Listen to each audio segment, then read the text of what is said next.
முதல்ல ராதிகா செல்வம் தாய் கல்வின்னு சொன்னால் என்ன தாய் கல்வி தலைக்கல்வின்னு கூப்பிடுவாங்கன்னு சொன்னாங்க. ஆனால் கூப்பிட மாட்டாங்கன்னு. ஆனால் நான் காலையில் வந்துருச்சேன் தாய் கல்வி எப்படி இருக்கேன்னு கேட்பேன். நான் சரத்குமார் போயிட்டாரு, திடீர்னு வந்தார் போனார், கோச்சுக்கு போயிட்டாரு அப்படிலாம் கூட செய்தி போடுங்க, நல்லா தான் இருக்கும். ஆனால் முக்கியமான ஒருத்தரை கூப்பிடணும் இப்போ மேடைக்கு. ஆமாம், எப்பயுமே வந்து துணையாக வருவார் அப்படின்னு தெரியும், எப்போவுமே எல்லாருக்கும் பயங்கர சப்போர்ட்டாக இருப்பாருன்னு தெரியும். ஆனால் இன்றைக்கி அவர் வந்து ஒரு ஸ்டேட்மெண்ட் டிக்ளேர் பண்ணிட்டு வந்திருக்காரு. ஒரே டைம் ஆன் ஸ்க்ரீன் மோத போகிறோன்னு சொல்லியிருக்காரு.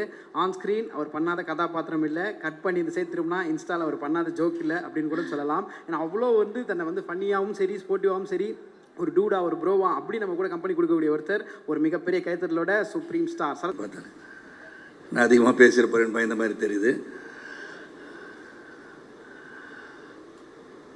தாய் கிழவி ஒன்று தாய் சிவகுமார், அன்பு சகோதரர் சிவகார்த்திகன், சுதன், கலை, நிவாஸ், வினீஷ், ப்ராஸ்தட்டிக்ஸ் பண்ண வினீஷ், அண்ட் எடிட்டர் சான் லோகேஷ், எல்லார் பேரையும் சொல்லணும்னு ஆசை தான்.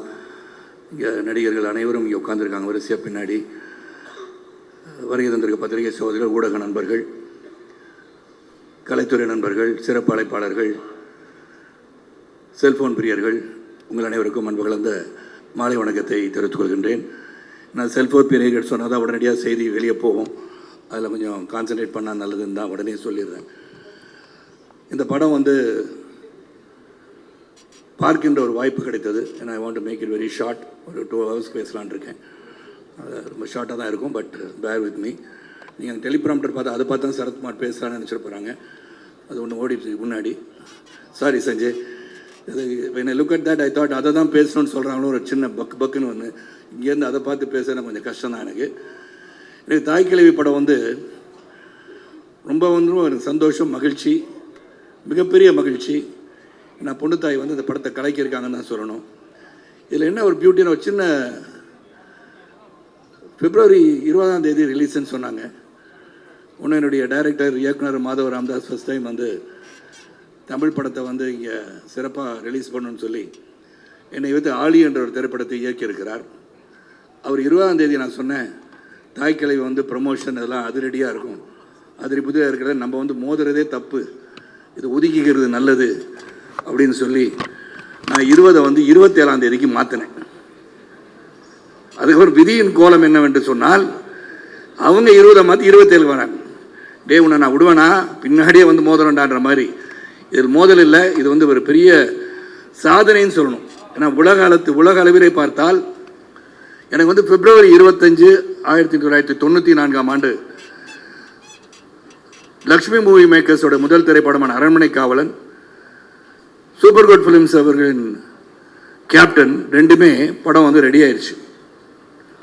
Both of them wanted to release the movie on the same day. நான் சொன்னேன் சார், ஒரு கதாநாயகனுக்கு 2 படம் ஒரே நாள் ரிலீஸ் ஆனால் எப்படி சார், வேண்டாம் சார், தள்ளிகிளி பண்ணுவோன்னு. Both of them are adamant. So 2 படமும் February 25, 1994 வந்து ரிலீஸ் ஆச்சு. 2 படமும் 100 days சொல்லமாச்சு. அதுக்காக நான் ஆடி 100 நாள் ஓடுன்னு நான் சொல்லலை. தாய் கிழவி 100 days ஓடணும், சில்வர் ஜூப்ளி ஆகணும். ஏன்னா என்னுடைய மனைவி வெற்றி பெற்றால் நான் வெற்றி பெற்றது போல் எடுத்துக்கொள்வேன். ஏன்னா அந்த தாய் கிழவியின் படம் பார்த்த உடனே தி இம்பார்ட்டன்ஸ் ஆஃப் விமன் சொல்லியிருந்தீங்க. That is very very touching to me. God mother தான் தாய் கிழவி. ஊர் பக்கத்தில் தான் தாய் கிழவினா வந்து தெய்வீகமான ஒரு பிறவி என்று எடுத்துக்கொள்ளலாம். அந்த அளவுக்கு வந்து அனைவரையும் கட்டி காத்து சிறப்பாக அரவணைத்து செல்கின்ற ஒரு பண்பை உடையவர் தான் தாய் கிழவி. முதல்ல ராதிகா செல்வம் தாய் கிழவின்னு சொன்னால் என்ன தாய் கிழவி தலைக்கிழவின்னு கூப்பிடுவாங்கன்னு சொன்னாங்க. ஆனால் கூப்பிட மாட்டாங்கன்னு. ஆனால் நான் காலையில் வந்துருச்சேன் தாய் கிழவி எப்படி இருக்கேன்னு கேட்பேன் நான். ஸோ அந்த அளவுக்கு ஒரு பாப்புலர் டைட்டில் அது. அந்த டைட்டில் ரோலே நீ பண்ணுற போது எவ்வளோ பேருக்கு அந்த வாய்ப்பு கிடைத்திருக்கும் என்று சொன்னால் நிச்சயமாக கிடைக்காதுன்னு நான் சொல்கிறேன். அதற்காக உழைப்பு இருக்கணும், உறுதி இருக்கணும், தன் மீது நம்பிக்கை இருக்க வேண்டும். தன் மீது உழைப்பு, உறுதி, நம்பிக்கை அதெல்லாம் இருந்தனால தான் 50 years நெருங்குகின்ற கலையரசி ராதிகா அவர்கள் இன்றும் உங்கள் மனதிலே நின்று கொண்டிருக்கிறார் என்று சொல்லணும். It is not an easy task for women to succeed in this life. ஏன்னா அவங்க வந்து வெற்றி பெறுகிறார் என்று சொன்னால் அதன் பின் இருக்கிற உழைப்பு, அவர்களுடைய சாக்ரிஃபைஸ் என்னெல்லாம் சந்திச்சிருப்பாங்க, எப்படி ஒரு வெற்றியை கொடுக்க முடியும், தொடர்ந்து வெற்றியை கொடுக்க வேண்டும் என்ற ஆவா, இந்த கலையின் மீது ஆர்வம். அதனால்தான் கலைஞர் அவர்கள் கலையரசி என்ற பட்டத்தை அவருக்கு கொடுத்திருக்கிறார்கள். என்னாச்சு சகோதரா, கேமரா மேலே போகணுமா? ஓகே. நம்ம அனைவரும் வந்து அங்கே குரல் கொடுத்தோன்னா வேறு மாதிரி ஆயிடக்கூடாது. சரத்குமார் பேசும்போது சத்தம் வந்துச்சுன்னு சொல்லி நல்ல செய்தி ஒன்று யூடியூபர்ஸ் கிடைக்கும். அதனால் அதெல்லாம் இல்லை, அது கேமரா மேலே போகணும்னு சொல்லியிருக்காங்க. அதையும் சொல்லிடுறேன் இந்த நேரத்தில். இல்லை அது ஒரு செய்தியாக வைரலாக போயிட்டுருக்கும். சரத்குமார் பேசும்போது கூச்சல் குழப்பம் ஏற்பட்டு விட்டதுன்னுவாங்க. ஏன்னா இன்றைக்கி செய்தியாளர்லாம் அப்படி தான் இருக்காங்க. அதுதான் ரொம்ப இம்பார்ட்டன்ட் இருக்குது. தாய்க்கலை விட்டுருவீங்க சொன்ன தாய்க்கலையை பற்றி மட்டும் எழுதுங்க. அப்புறம் சரத்குமார் ஏன் இந்த சூட்டெல்லாம் போட்டு வந்திருக்கான்னு கேட்கலாம். அதுக்கு காரணம் உண்டு. நான் இங்கேருந்து வேற ஒரு விழாவுக்கு செல்ல வேண்டும். தாய்க்கலை மண் வாசனையோட திரைப்படத்துக்கு வந்திருக்காரு பாருங்க. இப்படி சூட்டை போட்டுக்கிட்டு சொல்லிடாதீங்க. டூடா வந்திருக்கேண்ணா. ஓகே, டூடா வந்திருக்குன்னு எடுத்துக்குவோம். ஏன்னா 25 வயசில் டூடா வராமல் பின்ன வேறு மாதிரி தாய்க்கலவன மாதிரியா வர முடியும். நான் வந்து 25வது சிவா உண்மையில் 25 இயர்ஸ் ஓல்டு தான் நான். அந்த தாய்க்கலை படம் பார்த்தோன்னே ஒரு படத்தை பார்க்கும்போது அதில் வந்து சேமன் இருக்கக்கூடாது, போதனை இருக்கக்கூடாது, ஆனால் கருத்து இருக்க வேண்டும். அந்த கருத்து இந்த படத்தில் இருக்கிறது. ஏன்னா எப்படி இருந்தாலும் அந்த ஆடியன்ஸ் பார்த்து ரசிக்கிறது தான் main. We all try to do a film which is going to be a successful film, a quality film நினச்சி தான் படம் எடுப்போம். ஆனால் அந்த ரிசல்ட் வந்து அந்த ஆடியன்ஸ் பார்த்த பிறகு தான் அந்த ரிசல்ட்டே புரியும். Because we don't know. நம்ம படத்தை வந்து பார்ப்போம், டபுள் பாசிட்டிவ் பார்ப்போம். நம்ம சிரிக்காத இடத்துல ஆடியன்ஸ் சிரிப்பாங்க. ஏன்னா இது சிரிக்கவே இல்லை, நம்மளுக்கு சிரிப்பே வரல, இவங்க சிரிக்கிறாங்களேன்னு அங்கே பார்க்கும்போது தான் உண்மையான ரிசல்ட் கிடைக்கும். ஆனால் இந்த படத்தை பொறுத்து அந்த ரிசல்ட் இஸ் ஆல்ரெடி ஓப்பன்.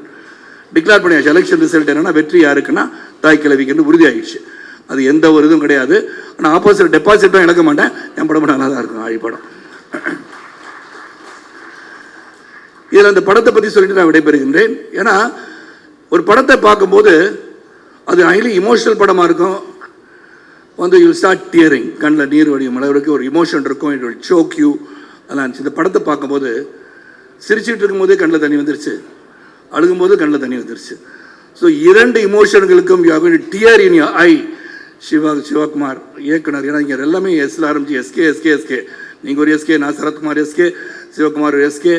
இதெல்லாம் இருக்கனால டைரக்டர் அவர்கள் ரொம்ப நுணுக்கமாக the narrative of the script, the way it is been done, the way it is been narrated, அதை விட முக்கியம் ஒவ்வொரு சீன்லேயும் இங்கே அமர்ந்திருக்கின்ற ஒவ்வொருவரும், அருள், அப்புறம் வந்து முத்துக்குமார், கணேஷ், சட்டையெல்லாம் கிழிச்சிட்டு கடைசி சீனில் சட்டையெல்லாம் கிழிச்சிட்டு பிரமாதமாக நடித்த இளவரசன், இந்த மாதிரி பலரும் நடிச்சிருக்கீங்க. அப்புறம் வந்து ரேச்சல் அண்ட் எல்லாம் இருக்கீங்க. அவங்க சிங்கம்புலி ரொம்ப பிரமாதம் நடிச்சிருக்கீங்க. கமல்ஹாசனுடைய ரசிகராக ரொம்ப சிறப்பாக நடிச்சிருக்கீங்க சிங்கம்புலி. ஆனால் நீங்கள் என்னோட ரசிகன்னு சொன்னீங்க என் காலத்தில். இப்போ மாறிட்டீங்க, பரவாயில்ல, இருக்கட்டும், அதை பற்றி தப்பு கிடையாது. இன்னொரு கலைஞரை ரசிகர் என்று சொன்னால் நம்ம பாராட்ட தான் வேண்டும், இல்லை என்று சொல்ல முடியாது. இருந்தாலும் ரொம்ப சிறந்த ஒரு படம். அண்டு சிவா வந்து டைரக்ட் பண்ணியிருக்காருன்னு சொன்னால் ஃபர்ஸ்ட் ஃபிலிமாக தெரியல. How I felt with Vignesh Raja in Por Thozhil. Very interesting film. இந்த படத்தை வந்து நீங்கள் பார்த்து வெற்றி படமாக உருவாக்க வேண்டும், வெற்றி படமாக கொண்டு சேர்க்க வேண்டும். இதில் விமன் எம்பவர்மெண்ட் பற்றி சொல்லியிருக்காங்க. அதான் முக்கியம். ஒரு பெண் தனியாக வாழும்போது சந்திக்கின்ற சோதனையும் வேதனையும் எப்படி தாங்கிக் கொண்டு ஒரு சிறப்பாக வெற்றி பெற வேண்டும் என்று எண்ணுகிறாள் என்பதை சிறப்பாக சொல்லியிருக்க படம் தான் தாய்க்கிழவி. அது கிளைமேக்ஸில் வந்து ஒரு விஷயத்தை சொல்கிறாங்க. அதில் how a woman should be. இதில் வந்து இங்கே ட்ரெய்லர்லாம் பார்த்துட்டீங்க, நான் டீசர்ட் பார்த்துருப்பீங்க. அதாவது சொத்து என்று இருக்கும்போது அதை கடைசி வரைக்கும் வச்சிருக்கா, எங்கே வச்சிருக்கான்னு தேடிட்டு இருக்க மாதிரி தான் எல்லாருக்கும் புரிஞ்சிருக்கும் படம். ஏன்னா spoiler telling about the movie. அப்போ வந்து சொத்தை பதிலே பிரித்து கொடுத்துட்டா 6 மாதம் இங்கே நாட்டாமலே வந்துச்சு, 6 மாதம் இங்கே, 6 மாதம் இந்த வீட்டில், பசங்க வீட்டில் போய் வாழலான்னு சொல்லக்கூடிய நிலைமை உங்களுக்கு வந்து விடக்கூடாது. So you B empowered. நீங்கள் உங்கள் சொத்தை கடைசி காலத்தை வில்ல வேணா எழுதுங்க யார் யார் கொடுக்கணும்னு. But when you live well. அந்த மெசேஜை ரொம்ப கிளியராக பெண்களுக்கு சொல்லியிருக்காங்கன்னு சொன்னால் hats off to the thinker and director Siva. And Sivakarthikeyan sir produce பண்ணியிருக்கீங்க. அது என் மனைவி எனக்கு பொறுத்து இந்த நான் சொல்கிறேன், ஸ்ரீபிரியா மேடத்தை வச்சுக்கிட்டே சொல்கிறேன். எனக்கு தெரிஞ்சு ஆல் இண்டியா லெவலில், அது மறுபடியும் அழுத்தமாக சொல்கின்றேன், கேட்பவர்களுக்கு கேட்கட்டும், one of the best actors the Indian film industry has got is Radhika Sarathkumar. அவங்களுக்கு ஏன் நேஷனல் அவார்டு கொடுக்குறேன்னு பல முறை சொல்கிறேன். ஆனால் நீங்கள் பத்திரிகை சகோதரர், அன்பு சகோதரர்கள், சரத்குமார் வந்து கூவிக்கிட்டே இருக்காரு, கொடுத்துருங்கப்பா அப்படின்னு நினைக்கலாம். ஆனால் கூவிக்கிட்டே தான் இருப்பேன். Because you appreciate talent. Talent should be definitely recognised, it should be appreciated. அதுக்கு தான் ஆடியன்ஸ் இருக்கீங்க. ஏன்னா இந்த ஸ்டேஜில் நடிக்கும் போது கைத்தட்டல் வரும், இல்லாட்டி திங்ஸ் லைக் தட். பட் சினிமாவை பார்த்துவிட்டு ரசிப்பவர்கள் எங்கோ இருந்து ரசித்துக் கொண்டு உங்களை வளர்த்து கொண்டிருக்கிறார்கள். அந்த சினிமாவை ரசிப்போம். அனைவரும் தியேட்டரில் போய் படம் பாருங்க. தியேட்டரில் வந்து ஓடிடி ப்ளீஸ் 50 டேஸ்க்கு அப்புறம் இந்த படத்தை ரிலீஸ் பண்ணுற ஒரு நல்ல ஒரு முயற்சியை எடுக்கொண்டு கேட்டுக்கொண்டு இந்த விழாவுக்கு அழைத்து என்னையும் சிறப்பு செய்த இந்த தந்தை கிழவன் வருகை தந்திருக்கின்றேன். புது டைட்டில் சிவா, தாய் கிழவி, நான் தந்தை கிழவன். அதை பற்றி எனக்கு சந்தோஷமாக இருக்குது. கிழவன் சொல்கிறதும் தப்பே கிடையாது. 71 வயசு கிழவன் இப்படித்தான் இருப்பான் என்று அனைவருக்கும் சொல்லிக் கொள்வது நான் பெருமைப்படுகின்றேன். ராதிகா பார்க்குறாங்க, என்னடா சொல்கிறாங்க அப்படின்னு. ஸோ ரொம்ப சிறந்த நிகழ்ச்சி, அனைவரும் வந்திருக்கீங்க. ஆல்வேஸ் நம்ம வந்து let's do something for this இண்டஸ்ட்ரின்னு இருக்கோம். Radhika, I want you to live 100 years and keep on acting. தாய் கிழவியில் இளைஞியாக நடித்து கூட நீங்கள் வெற்றி பெற முடியும். ஏன்னா I appreciate you as a great actor in this industry and keep rocking. And Sudhan எல்லாம் முன் ஃப்ரண்ட் ரோவில் இருக்கவங்க எல்லாரும், அப்புறம் Aishwarya, thanks for giving a distribute of this film. And Arul, நீங்கள்லாம் ரொம்ப பிரமாதமாக நடிச்சிருக்கீங்க. ஒவ்வொரு காட்சியிலையும் அதை வந்து the movie was moving and moving and moving and it will move the audience of Tamil Nadu and across the globe. And once again, Sudhan and Sivakarthikeyan ஒரு மிகப்பெரிய வெற்றி படத்தை கையில் வைத்திருக்கிறீர்கள். ஆழமான கருத்தை சொல்லியிருக்கிறீர்கள். ஆழி படத்தையும் பாருங்கள் என்று சொல்லி வெற்றி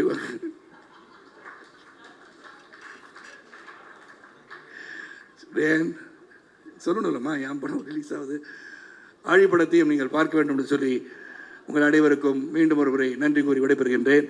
பாதியிலே சரத்குமார் போயிட்டாரு, திடீர்னு வந்தார், போனார், கோச்சுக்கு போயிட்டாரு அப்படிலாம் கூட செய்தி போடுங்க, நல்லா தான் இருக்கும். நான் கோச்சுட்டு போல சந்தோஷமாக அமைதியாக நிம்மதியாக இந்த படம் மிகப்பெரிய வெற்றி அடைய வேண்டும். காரணம், பெண்களை உயர்த்தி பிடித்திருக்கின்ற படம், a progressive film, a progressive thought.